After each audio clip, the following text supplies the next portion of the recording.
वहाँ बनी के एमएलए के साथ जाती उनके बकौल हो रही है, क्या कुछ कहना चाहिए? देखिए, पूरे हाउस ने इस वारदात की निंदा की है। इस वारदात को उन्होंने कहा है कि इस तरीके की वारदातें ये खोलती है कि होम मिनिस्ट्री का पोल खुलता है, क्योंकि होम मिनिस्ट्री ने हमेशा ये कहा कि यहाँ बिल्कुल हालात ठीक है, नया जम्मू कश्मीर है, हमारे पास पुलिस है, लॉ एंड ऑर्डर, हम स्टेट इसलिए नहीं दे रहे क्योंकि हालात यहाँ ठीक नहीं होते।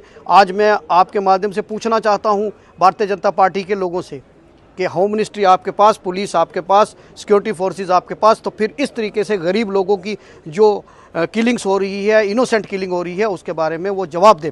और जो ये पुलिस डिपार्टमेंट जो एडमिनिस्ट्रेशन का ये दोहरा मापदंड है कि ऑनरेबल डिप्टी चीफ मिनिस्टर साहब को उन्होंने जाने नहीं दिया, लेकिन लीडर ऑफ अपोजिशन को जाने दिया। और लीडर ऑफ अपोजिशन हाउस में कहते हैं मेरी होम मिनिस्टर साहब से बात हुई, मेरी होम मिनिस्टर साहब से 3 बार बात हुई। होम मिनिस्टर देश के हैं, वो सिर्फ किसी पार्टी के होम मिनिस्टर नहीं है। वो पार्टी की तरह एज ए स्पोक्स पर्सन बनकर वो बिहेव मत करें।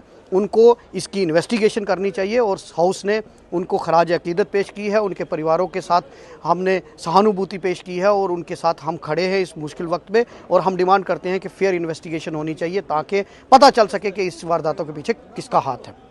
और उसके साथ अभी आज हाउस में मुझे बजट सेशन में भी बोलने का मौका मिला, तो मैंने वहाँ भी आज जहाँ सरकार की एक अच्छी शुरुआत की तारीफ़ की और सरकार को बोला कि आपने कोशिश की है एक अच्छा बजट आने वाले खुशहाल जम्मू कश्मीर की नींव रखने का काम किया। वहीं एक हमारे समाज का एक अहम तबका जो डेली वेजर्स है, कैजुअल लेबर्स है, जो कि बिजली डिपार्टमेंट की अगर बात करें, जल शक्ति की बात करें, तो उसमें अगर डेली वेजर और कैजुअल लेबर ना हो तो आज हमें ना बिजली मिल पाएगी ना पानी मिल पाएगा।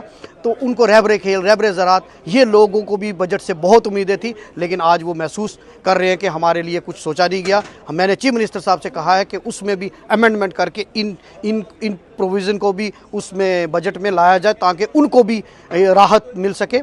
तो मैंने उस मुद्दे को भी उठाया और बाकी भी जो मुद्दे थे वो भी हमने रखे हैं बजट पे। जो हमारे क्षेत्र का है, चाहे वो टूरिज़्म की बात हो, चाहे वो डॉक्टर्स की कमी है, चाहे वहाँ हेल्थ इंफ्रास्ट्रक्चर को मजबूत करने की बात हो। हमने चीफ मिनिस्टर साहब का शुक्रिया भी अदा किया जो उन्होंने कैथ लैब और MRI दिया है। हमने चीफ मिनिस्टर साहब का शुक्रिया अदा किया है कि उन्होंने गुजर बकरवाल हॉस्टल्स दिए हैं, लेकिन मैंने ये भी उनसे डिमांड की कि SC समाज भी हमारे वहाँ है, उनके लिए भी हॉस्टल होना चाहिए शेड्यूल कास्ट समाज में। तो मैंने अपनी बात रखी है और हम हमेशा कमज़ोर वर्ग की लड़ाई लड़ते रहेंगे और तब तक लड़ते रहेंगे जब तक उनको इंसाफ नहीं मिलता।